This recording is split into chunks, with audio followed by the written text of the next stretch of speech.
Anna Sorokin, aka Anna Delvey, was convicted of grand larceny, second-degree larceny, and theft.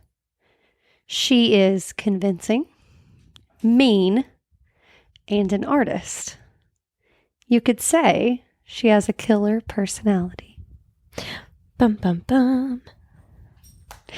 Hi, everyone, and welcome back to Killer Personality Podcast. I am Courtney. And I'm Destiny. And we're so excited to be back this week. We've taken quite a break.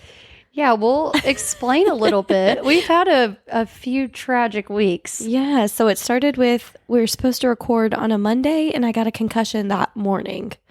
And so we had an ice storm also. Oh, I yeah, think there was an ice storm. Which pushed us back to recording the day we were supposed to release. Right. And then I got a concussion early that morning. Mm-hmm. And so I haven't been able to record. So the same week I got in a car crash. Yeah, thankfully I'm fine. Friday. But yeah, we've just had a rough few weeks. Yes, it has not been kind to us. So coming in after a long break, we are staying with our media circus theme, as this is not a murderer, which is new for us. That we know of. Right. However, if you're anybody in the world right now, you have likely seen the Netflix documentary Inventing Anna. Mm-hmm. At least you've seen that it's on there. You may not have watched it.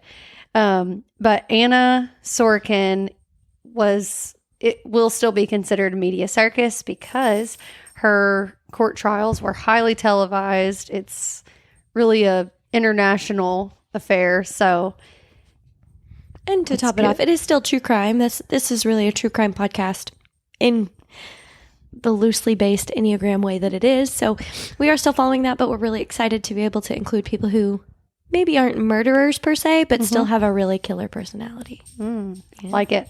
Okay. So, tell me, what information do you know so far? Okay. Absolutely nothing. That there's a Netflix. Okay, I say absolutely nothing. There's a Netflix thing made about her. I think it's fictional, right? It's not like a documentary. Yeah, and it's really funny because it says everything in this story is completely true except for the things that are completely made up. So, but it is very... from my research, it is pretty spot on. Okay, interesting. So, and then I know that she's got a really bad, and this is just from dinner the other night, there's a really bad accent involved. Mm-hmm. But it's intentional? An intentionally bad accent? I don't really know. Sorry to the actress playing on But in Anna. her defense, in the actress's defense, the actual girl, which Anna posed as multiple people throughout her life. So was she putting on an accent? I don't know. Oh. But Anna, I'll just get started. She's Russian born. Okay. And then she moved to Germany. Mm-hmm. She's lived in Paris. She's lived in New York City. So in the actress as well as the real Anna's defense, she has lived in multiple places. So it would be, to me, understandable why she might have a very unique accent. Yeah. She's literally lived around the world. Okay. That makes sense. Yeah. So Anna Sorokin, also known as Anna Sorokina or Anna Delvey, and I'll explain a lot of that, is a Russian-born German con artist. She was born January 23rd, 1991. So she's young. Oh, yeah. That's not much older than us. 1991. And I'm going to take a little twist here. That means, since she's born January 23rd, she's an Aquarius. Okay. Have we ever shared our zodiac signs? I don't know. I think we've mentioned it. What's yours? I'm an Aries. Aries. I'm a Leo. I'm like, Anna trips me out, okay? Like, this whole girl is just like, can't wrap my brain around her. And even though it's like staring me in the face what I think she is and what everybody would say she is, I'm like, there's just so much to her that so I was like, I'm going to look up her zodiac sign because somebody in therapy recently, I was doing therapy with somebody, and they were like, well, I only date, well, like talking about zodiac signs. I'm like, what is Anna? Interesting. So I don't know like anything about zodiac signs, but found this interesting. Anna's an Aquarius, and according to astrologyzodiacsigns.com, it states that they are often afraid to express their true personality.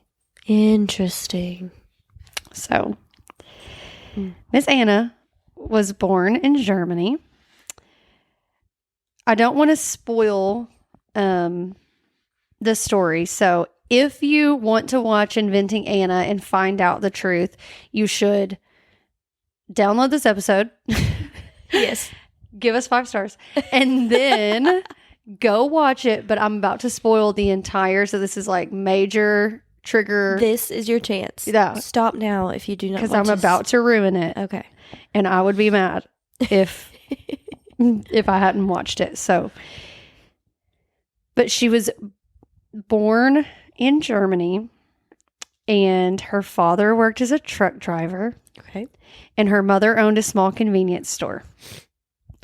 She is, in fact, not a German heiress. Oh, no. So that will come to play later. But they worked like very normal jobs. Her parents owned a little convenience store.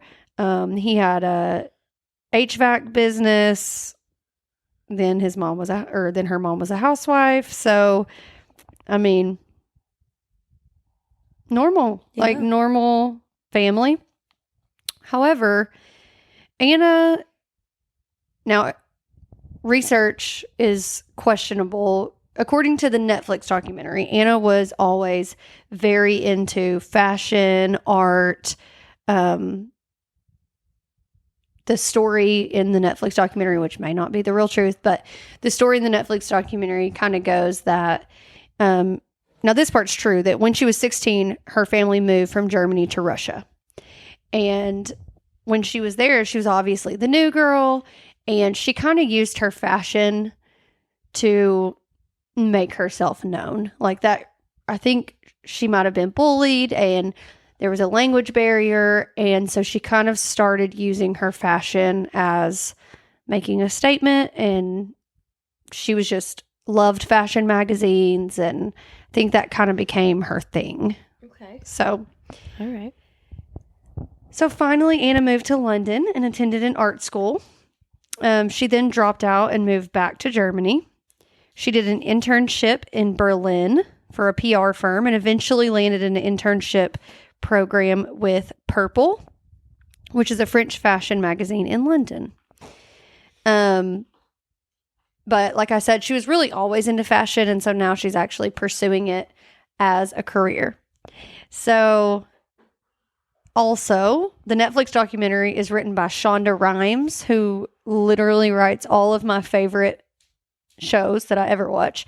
That sounds familiar. So she wrote Grey's Anatomy, she writes Bridgerton, and then Inventing Anna. So it's really good. I've heard, like, at dinner recently, somebody say that I couldn't even get past the first episode, but it's really good. Yeah. It's worth watching it. So she's working in fashion. She's an intern for Purple. And then that led her to get to attend New York Fashion Week. So she goes to New York and she just falls in love with the city and decides, you know what, I think that I could really fit in here and make friends here, which seemed to always be an issue.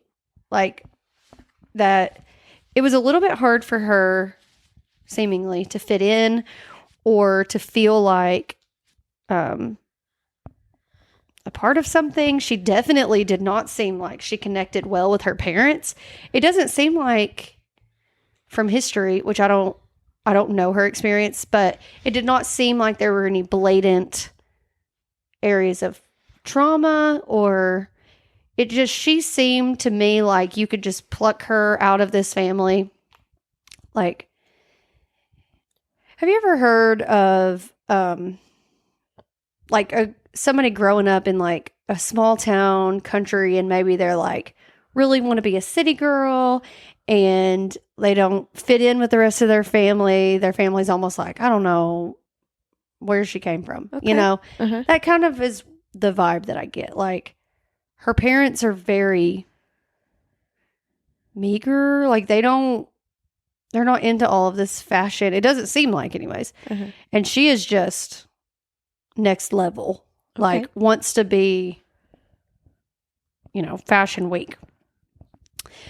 So she actually was able to transfer from her Purple internship to the New York office. So she was still, Purple is the fashion magazine that she was interning for. And so after a brief time, she stops working for Purple and she starts dreaming of the Anna Delvey Foundation. Oh. So at this point, she is no longer going by Anna Sorokin. She starts going by Anna Delvey. Okay. And she says that she goes by Anna Delvey because that was her mother's maiden name, but her mother has stated that she's never heard of that name. So, and that's what I'm saying. Like, her parents are like, what? Yeah, like, they're how did just this happen? as confused as everyone else. Okay. But at this point, she's in New York City. No one knows her. And so she begins going by Anna Delvey, telling everyone that she is a German heiress. And she just basically starts fitting in with the crowd. So she began going to high-end restaurants, parties that celebrities were attending, fashion shows. She ultimately walks up to places and says, "Hi, I'm on the guest list, the VIP list," and they're like, we don't have a name for that. And she's like, "Do you know who I am?" And they're like, she's like, "My father is da da da da. I'm a German heiress, and I'll have my father notified about this." And they're like, "Oh, we're so sorry." And she's wearing like designer clothes, and she starts befriending celebrities. And so, of course, they don't question her because they're like, she's friends with all these celebrities. She's obviously good for her money. Yeah. And so oftentimes she'll just put a credit card down or say the famous line of, "Do you accept wire transfers?" She's like, "I'll have my dad's accountant wire over a transfer." And so they're, of course, like, "Yes, ma'am, we understand." And then, of course, 3 days later, they're like, "Ma'am, we haven't received any of your transfer." And she's like, basically like, "Oh, there's a delay from Germany and I'll have my accountant call you," and da da da da. And she just gets away with it. So she is literally fashion shows, trips across the globe, like goes to the beach, gets a private jet. Wow. This is not little money. Yeah. This is thousands and thousands and thousands of dollars of running up. Then she'll befriend people and they'll put it on their card. They're like, she made which I don't know how true this is from the Netflix documentary, but she has this like wealthy boyfriend and is like traveling with him. And so she's getting into everywhere and no one suspects anything. Wow. Because she's just part of the New York elite. Like literally fooling celebrities into believing that she is like this German heiress. And this sounds like a Gossip Girl episode. I know, it's crazy. So she would make quick connections with people and then ask if she could stay with them. Like, "Hey, do you mind if I stay with you for a few nights?" And again, they're not even viewing this as like, she's bumming off of me. They're kind of like, she's literally couch jumping. Yeah. They're kind of like, "Oh, of course, like they're friends." But then she's also staying in like these high end, like top floor hotels where she's like tipping, and she has money somehow because she's literally tipping hundreds to the, people carrying her luggage or to the waiter.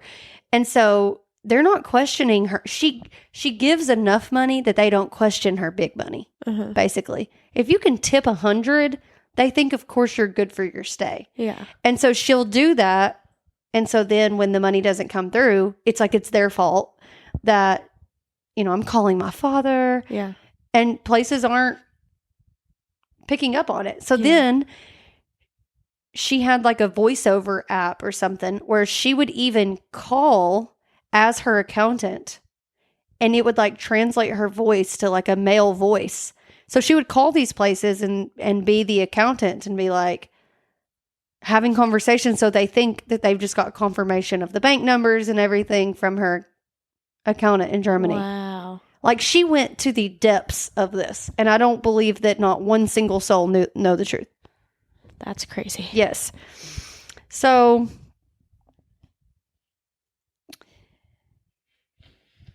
eventually it catches up to her because she had overstayed her welcome. People started catching on to her when there were delays and delays and delays. But before then, she goes even further with the Anna Delvey Foundation to where she has decided that she is, she's got and she really is,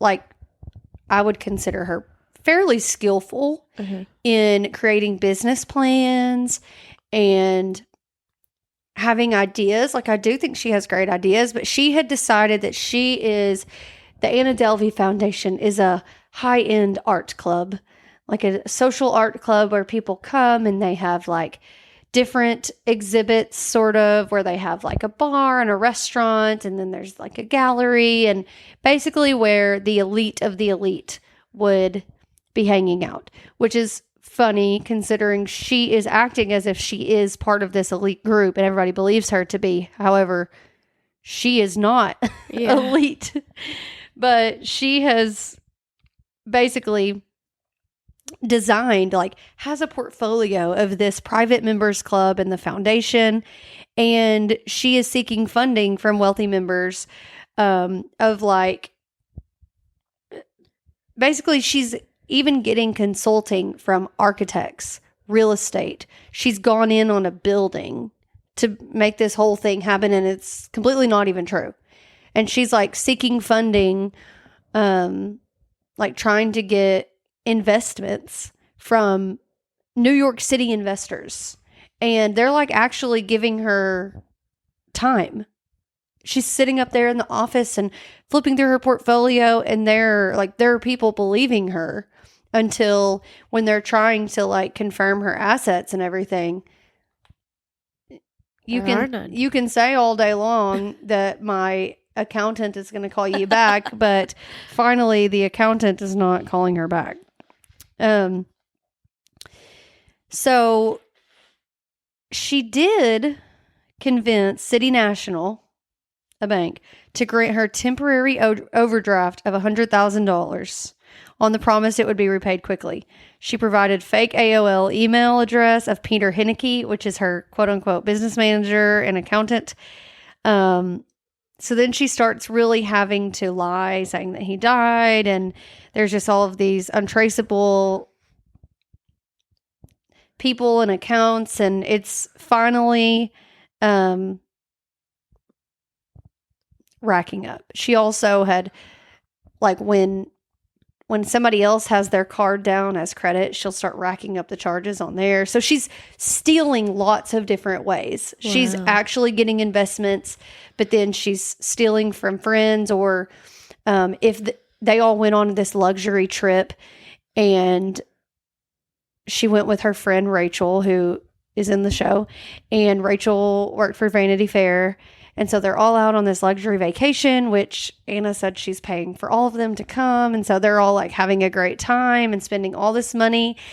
And then when her card isn't declined, and they're basically like, you're not leaving until until you pay, after y'all have run up all these charges. Rachel puts her card down because international, fees aren't working or whatever. And then she never pays her back. Oh. And it was on Rachel's Vanity Fair company credit card. And she never paid her back. And so she's burning bridges left and right until finally finally she gets arrested.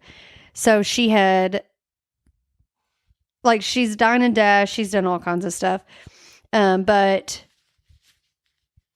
she allegedly deposited 2 bad checks worth $15,000 into her bank. And she would try to, like, do fraudulent checks and then withdraw cash real fast. Oh, gosh. And so eventually she was arrested when the New York NYPD, working with Manhattan District Attorney's Office, and Rachel actually kind of set them up like a sting operation. She was staying at a luxury rehab addiction facility. She had tried to overdose. So you could see the spiral. Like, she doesn't get the investment. Everybody's starting to figure her out. She's burning bridges. And then Rachel kind of sets her up. Like, in the Netflix documentary, I don't know how it really happened, but in the Netflix documentary, Rachel is kind of like, yeah, I'm going to come get you. And she's like, hey, let's meet for lunch, and she's so oblivious. She's either oblivious or just outright, I think it's both, doesn't care. Like, you're costing people their jobs. Mm-hmm. You are, like, no remorse, no regard for others. And then even after, like, you're destroying your friend's career and she's getting written up at Vanity Fair for spending all of this money on a company credit card, you're like, hey, let's have lunch. Like, no. Yeah. And so Rachel goes along with it in order to lead the police to her. Wow. And she gets arrested. And so when she goes to court, since this is media circus, when she goes to court, she is like, throws these huge fits. She wants, like, the best outfits. She wants a designer.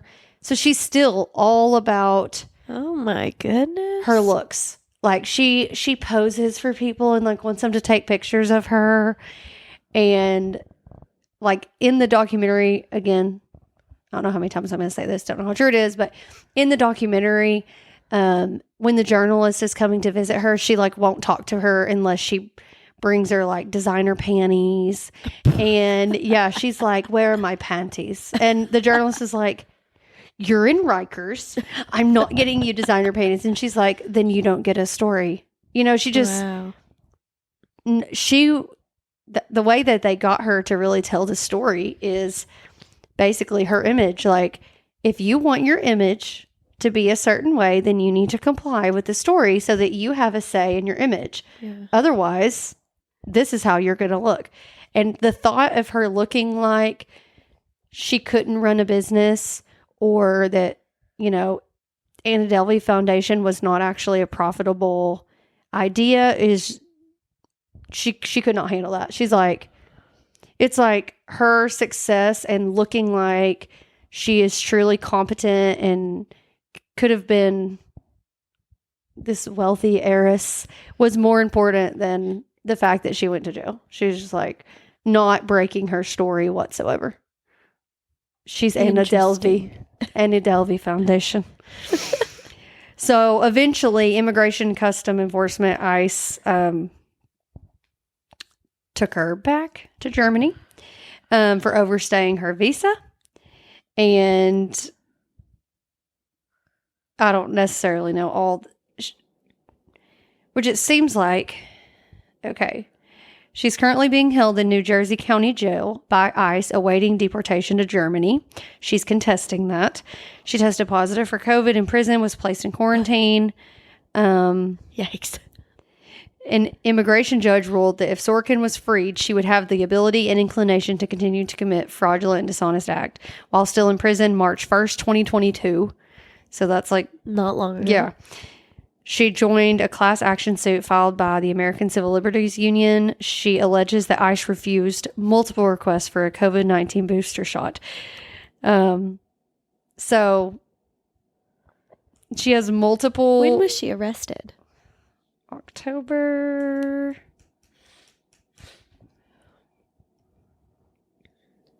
3rd, 2017. Okay. And she was in Rikers. So there were some key players in in her story. So there was obviously Rachel, who was her friend and who worked for Vanity Fair, who has written a book, My Friend Anna. Her attorney was, if you watch the, I'm gonna have to get my phone. The Netflix documentary, her attorney,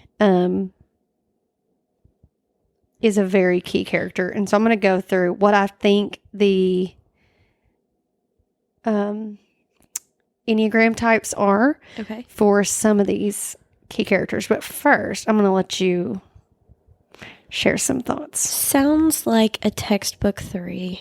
I mean, just image conscious, success driven, maybe a little bit of narcissism in there. Just the fact that she was so confident in not getting caught that she would be willing to go to lunch with somebody who she had literally just screwed over and knew she had screwed over. And so, yeah, I think that is that. So I think the obvious answer is that she's a 3.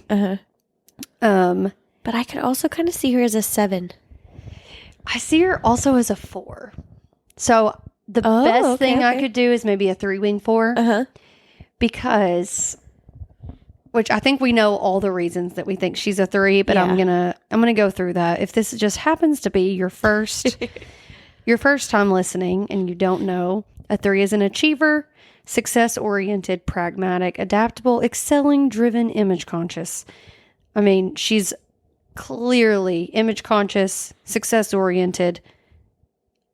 I would say she's adaptable and driven. The fact that she's very much not even camouflaging, because she's not blending in. She's a chameleon, or she's able to blend into these crowds and even stand out really. And really get people to trust her. Yeah, people believe in her,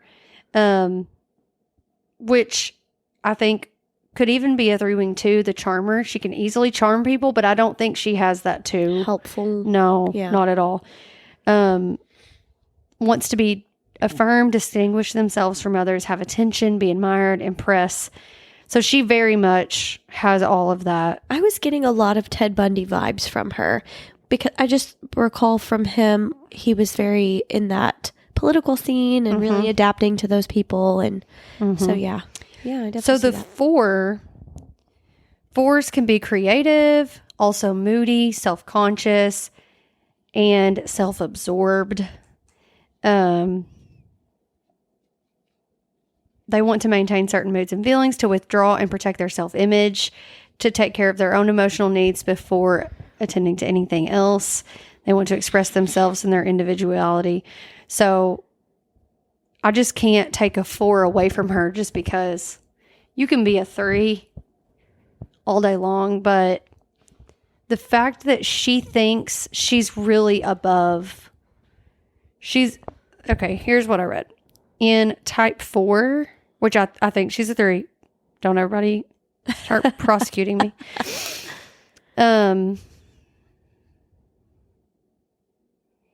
Okay, this is the level. So in levels of health for a type 4. So I'm going to say if she's a 3-wing 4, this is the unhealthy wing 4 of her. Gradually think that they are different from others and feel that they are exempt from living as everyone else does. Wow.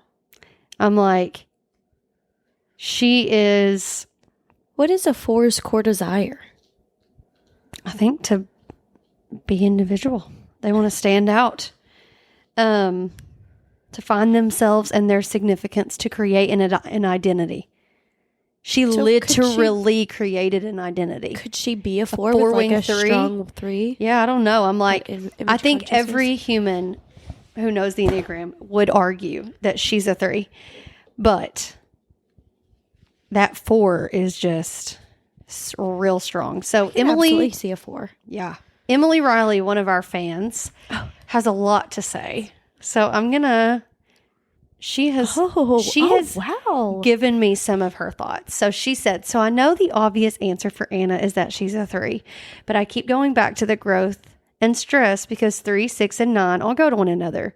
When you look at the bigger picture, she was driven to do these things because of the image she has of herself. But she's trying to build ADF, which is what she calls Anna Delvey Foundation, for security. That way she feels like she has somewhere to belong. 3s go to a 6 in growth, so I think that was really her overall goal. The unhealthy level of 3 is what sells it, though, because they fear humiliation and will do whatever it takes to keep the illusion, which I think you really see in Court when she's so focused on being seen as successful. Oh, I Right? like that. Yes. That's really insightful. Thank you, Emily. So Emily also adds in some of these key characters that Todd, who is the attorney, is a 6-wing 5.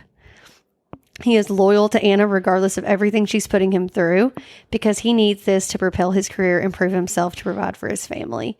The outfit scene in Court where he has his blow up, he flips back to the fact that she reflects on his image too. As the 6 moves to a 3 in stress, I think he's a 5-wing because he does focus in on his work and lets his relationship suffer. And I don't think a 7 would do that. He's just not quite spontaneous. So there's a scene in the documentary where Anna's like, I'm not wearing that. She's like, I'm not wearing that dress. If you don't have something for me to wear, then I'm not going. And literally, like, they're about to be held in contempt of court. And he has put all of these resources to her attorney. No one believes her.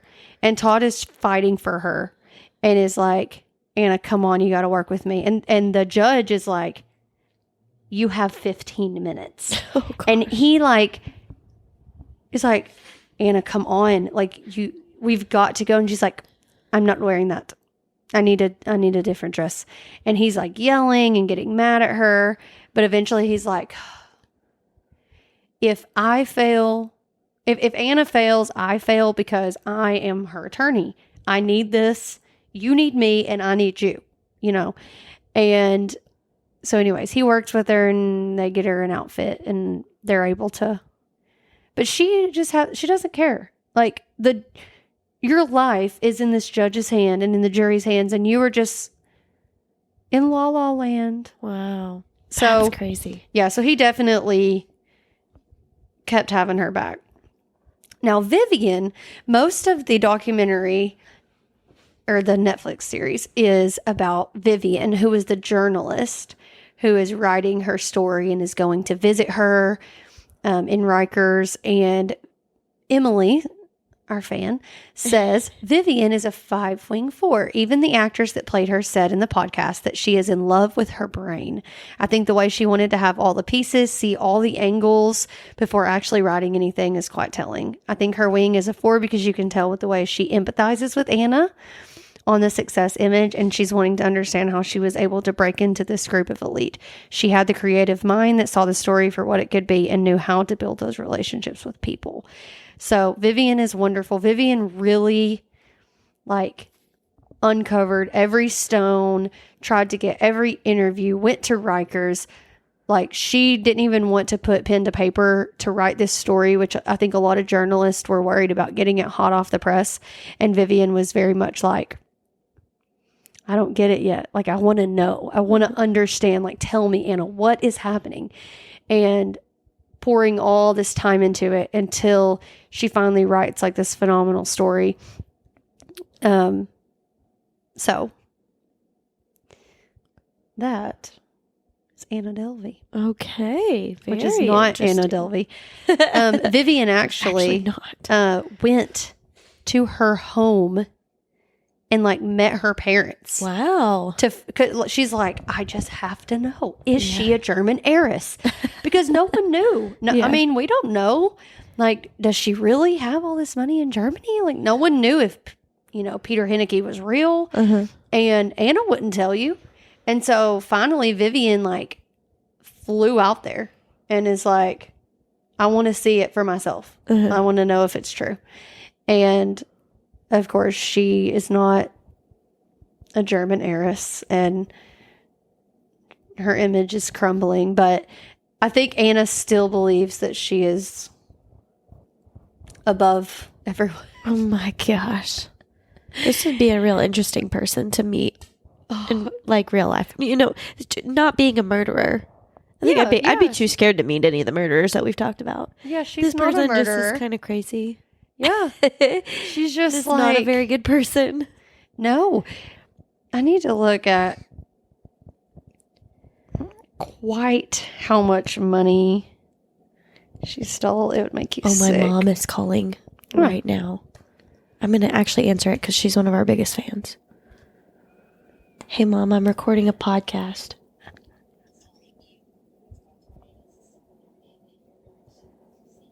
Okay, love you, bye. She said that she's getting tornadoes down in Texas, and then it's headed our way. So that's exciting. Hi, Mom.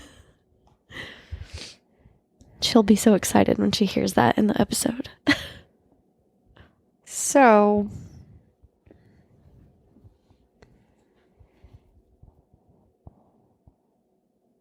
she stole about $275,000. Oh, wow. That's how much she scammed banks and hotels in. But however much she, you know, like if we're friends and we go to lunch and, I left my card and, you know, I might get you a $20 meal. Uh-huh.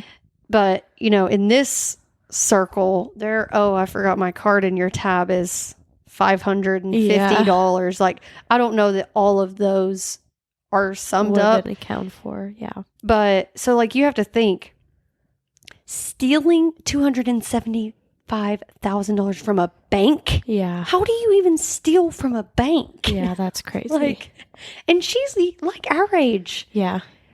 Like completely confident that she can just wire transfer from a I love bank this accent you've been doing or a hotel. I'm like, if I walk into a hotel, they're like, "We need a card to put on file," and I'm like, "Okay. Yeah, like, please let me stay here." Yeah, no, it's insane, and let alone, is that a picture of her? Yeah. Oh, wow. And she's mean. Yeah. Like, she does not care. Yeah. She is not a 2. I wish I could do her accent.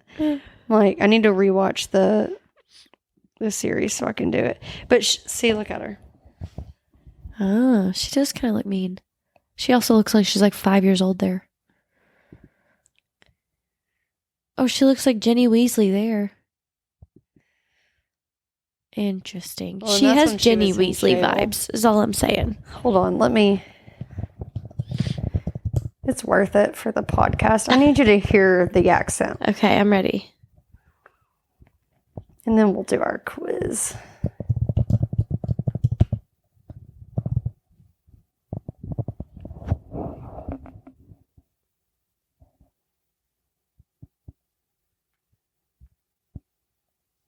That your story was lie after lie after lie. That's what they told the jury. I mean, of course they would say something like this. That's their job, to accuse me of crimes. It's a story as fascinating as it was criminal. Anna Delvey, socialite or charlatan, German heiress or grifting con artist who captivated New York City's elite, maintaining an image of fabulous success until it all came crashing down. People can't look away, and they love to see a train wreck. They love to hate people, like reality. So that's not really a good. Okay, you'd have to listen to it longer. Okay.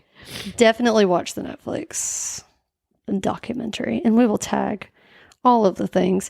There's probably millions of podcast episodes and books, and there's a ton of articles that are even talked about in the documentary, so you can get real wrapped up.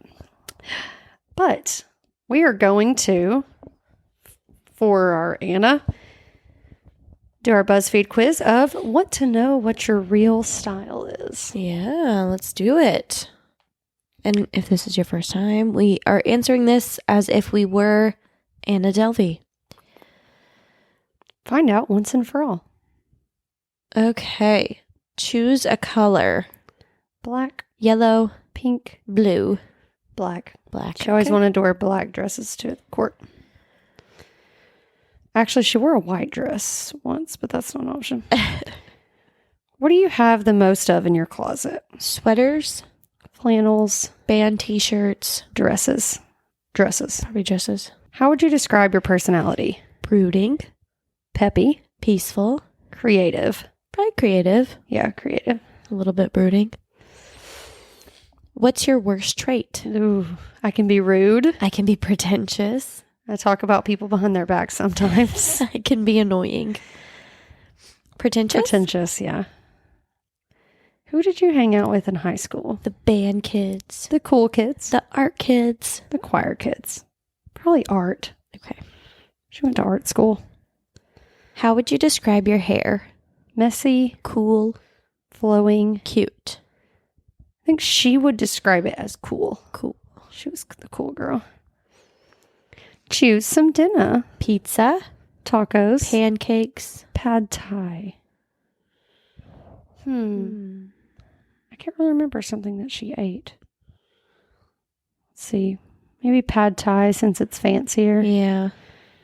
She's going to eat the most expensive thing. Finally, what's your favorite dessert? Cake, Pie. cookies. Pudding.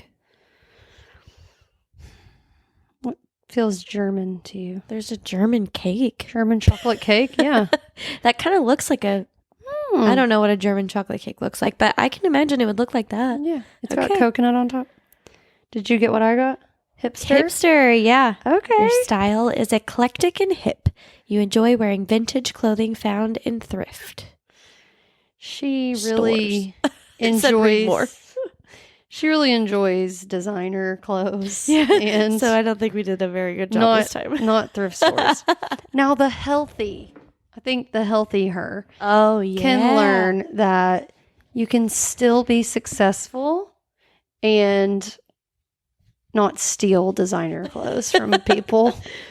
Yes. Like, I think she would go to people's houses and just grab stuff. I don't know. Maybe I know in borrow it. the documentary she was staying with people and the lady was like the mentor and she was like, Anna, do you want to, we're all going shopping, and the lady goes into, freaking Balenciaga or something, is like, here, just charge it or whatever. And so then Anna starts doing that, coming in and just being like, oh, just charge it to so-and-so. Yeah. And they, saw them being friends and stuff. So no one questions her. Wow. And so she's charging up all this money at this probably cost $28 and hers is probably $2,800. And so she's just like, oh yes, just charge it to Miss So-and-so's account, or oh, I'm just picking this designer bag up for Miss So-and-so. And Wow. yeah, taking it. And, rich people, I wouldn't know, are likely just never checking their bank statements or anything. And so Yeah. she just gets away with it. Yeah. Wow, that's crazy. Yeah. So So the moral of the story is, if you're going to con people, con super rich people who won't notice their money is missing. because she gets away with it. Honestly, for a while. And this might be better advice, but just don't con people. That's also good advice. Be successful on your own merit, which Yes.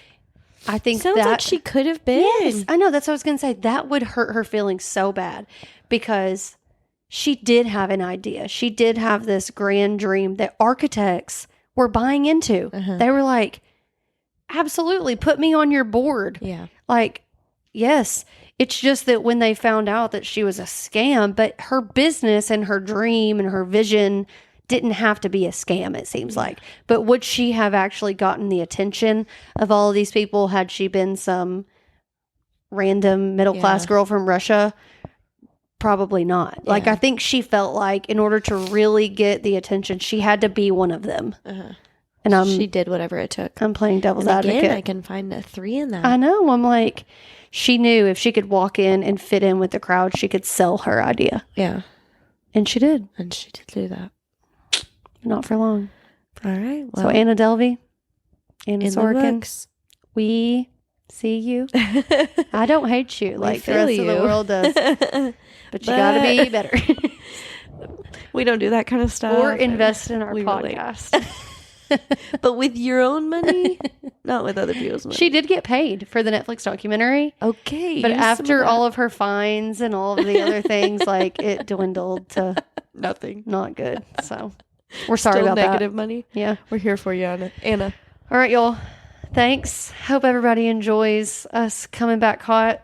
Do we have a teaser for who's next? Pam Smart. Oh, we're If you back don't to know the about- killers. Yes, Pam Smart was a teacher who had a devious plan. I can't wait. I'm excited. A Lifetime series. All right, y'all. Bye. Bye.